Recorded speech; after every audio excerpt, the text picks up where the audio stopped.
Tumatakbo ang oras, hindi tumihinto sa kahit kanino. Ang pinakamalaking pagkakamali lang natin, ang isipin na marami pa tayong oras. Alam nyo ba, mahigit 1 taon ko rin na pinag-iisipan mo ng ganitong klase ng video. Lagi kong sinasabi na pag may magandang camera na ako, kapag marami nang alam, tsaka pag handa na ako.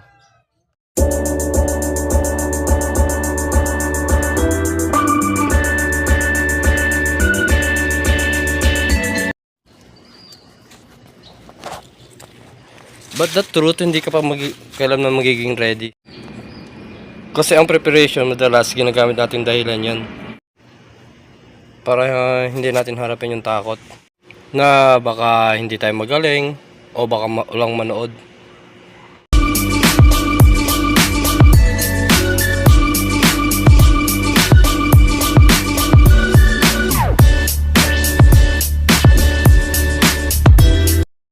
Habang naghihintay ka ng panahon, nawawala ang mga pagkakataon. May narinig ako dating quote. Someday is not the day of the week. Someday is excuses.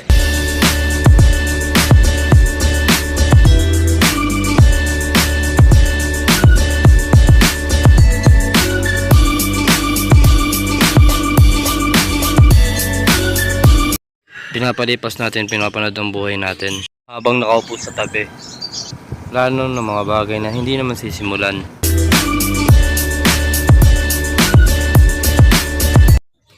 The cost of waiting is high, na pinagsisihan ko din kung bakit hindi ko pa noon pa sinimulan to nung gumawa ng mga ganitong klase ng video. Pero sana sa inyo din, huwag sana din mangyari sa inyo yung nangyari sa akin, na maging kwento na lang. Oy, paring Ambo, sino mga kaibigan mo dito sa school?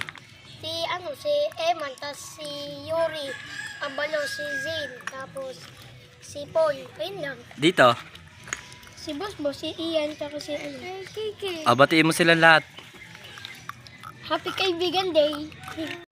Hindi ko alam kung anong balak ko simulan. Baka business, bagong habit, o pangarap na hindi mo nasimulan. Pero ito lang gusto kong sabihin sa inyo. My message is simple. Yan. Simple lang. Do it. Do it. Gawin nyo. Do it. Kahit na wala pang magandang setup, wala pang magandang nangyari sa iyo, gawin mo. Gawin mo na ngayon. Kahit na wala ka, ang gawin mo, yung baka na meron ka. Ayun, magsimula ka na.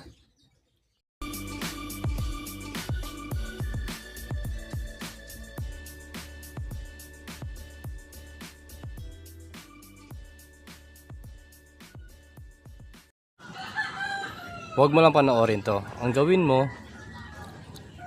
i-comment mo yung sisimulan mo ngayong araw.